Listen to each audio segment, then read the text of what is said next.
Welcome back to Blasting Off with Bootstrap. This is Level 2, Section 2, Responsive Gridding. If we take a look at our website so far, it looks great on desktops. But what happens if we view it on a phone? Well, our columns are all gone. It turns out that's because none of the columns that we've been using work below 992 pixels. Let's take a look at what we can do to fix this. Here's what we want our page to look like on a phone. We really don't need that big image on smaller resolutions. And also, we still want our featured items to take up some horizontal space, but we really want Book Today to be on its own row, since that's the most important thing. You'll notice this little icon up here? That means that we're seeing the same thing that a phone would see for this screenshot. So far, we have concentrated on getting our site looking great on medium-sized screens, things like laptops. To do that, we use that call_md star class and the call_md offset star one. But these only work for screen sizes of 992 pixels and larger. For smaller resolutions like tablets and even compact laptop screens, there's another grid size we could be designing for, and that's called the small size. The small size uses similar classes to the ones we've worked with so far, except we replace the MD part with the SM part. The small grid size will work for screen sizes of 768 pixels and above. Let's see how we can use our grids for small devices. If we take a look at our features so far, you'll see we're using the call_md4 class.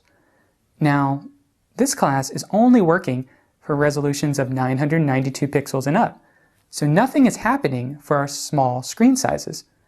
What can we do differently to make this work on tablets? By changing this class to call_sm4, now these featured items are all going to take up 4 columns in small and medium-sized devices. So if we take a look at how this looks in a medium device, you'll see that it looks exactly the same as before. Our features are still spanning 4 columns. You'll see from the little laptop icon, this is us viewing the page in medium mode. But what if we check it out in small mode, represented by this tablet? Notice how even though our page is a lot smaller, our featured items are still taking up 4 columns. Each of these columns is a little bit smaller because our page itself is smaller. But if we shrink the page a little more, well, our columns are going to disappear again. That's because our grids were only being applied for screen sizes of 768 pixels and above. What about below 768 pixels? Let's take a look at extra small mode, which is what you'd see if you viewed our site on a phone. When designing for extra small devices like phones, you can use this call_xs prefix for all of your grids and offsets. This will be applied for screens 0 pixels and above. This is great for applying a minimum width for your elements, things that will be applied across all grid sizes. The extra small classes are great for specifying a minimum width on elements, assuming you don't override them with another grid class from a larger size. If we wanted our featured items to take up a little more horizontal space on extra small screens, one way we could do that might be to add a call_xs4 class to our featured items. But if we view that on an extra small device, it looks a little cramped. This is going to be very hard to read on an extra small device. I think we could do a lot better. Let's rewind things a bit and see what we want our featured items to look like. We really want our Book Today feature to take up 10 columns and have 1 column of offset before it. Next, we want the other 2 features to each take up 6 columns. Let's start off by making the Book Today part take up an entire 12 columns in extra small mode. Next, we want Go Anywhere and Rocket Bus to be below Book Today, but each of them will take up 6 columns. To do that, we can add a call_xs6 to each of them. If we take a look at this in an extra small device, we'll see that our Book Today element is spanning 12 columns, and also that our Go Anywhere and Rocket Bus are both spanning 6. So why is it that we were able to use 24 columns in this row rather than 12? You'll notice that Book Today is using all 12 columns like we told it to, but it's also pushed down Go Anywhere and Rocket Bus to the next available vertical space below it. We could still improve this a little bit more. What we really want to do is for people to read the Book Today part, so let's make that stand out a little bit more on extra small devices. How can we do that? Well, we don't want Book Today to take up all 12 columns in extra small mode. Instead, we really want it to take up just the middle 10 columns. In order for it to take up the middle 10 columns, we need to give it a column of padding on the left.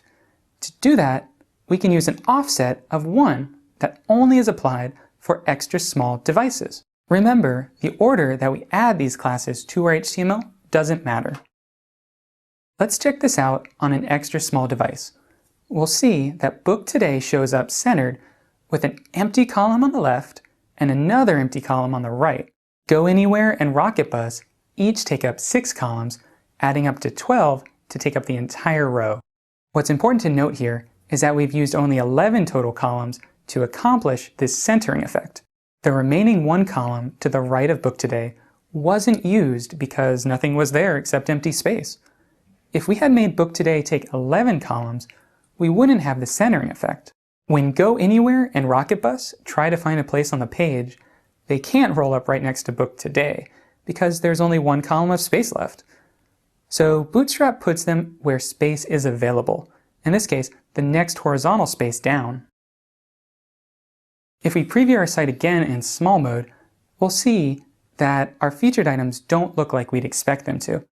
Our offset that we added for extra small mode, well, it's actually being applied for small and medium resolutions as well because we haven't overridden it for those larger sizes. Since we're using 9 columns in the first horizontal space, Rocket Bus is moved to the next row. Let's check out how to override this offset for small screens and above. To do that, we can add another class which will remove the offset for small devices and above. In this case, we can add a call SMOffset0 class. This is essentially removing that offset for small devices and above. So now if we open this up on a medium-sized device or a small device, we'll see that our featured items no longer have that offset added to them. The grid sizes we've worked with so far will work for almost every situation you'll encounter. But if you want to design for a very, very large screen, like a great big monitor, you might want to use the large grid size, which will work for screen sizes of 1200 pixels and above. There's only a few other changes we want to make in this section. The first of which is that we only want this image to show for medium and large resolutions. So what can we do to make that happen? If we want to hide an element in one or more screen sizes, Bootstrap has a couple of classes that can help us out. Let's take a look at those. In this case, we want to hide this image only in small and extra small mode. To do that, we're going to add a class of hidden SM and hidden XS to this element. This will hide it in small and extra small modes. If we wanted to hide this element in other screen sizes, Bootstrap has some other classes to help out with that as well.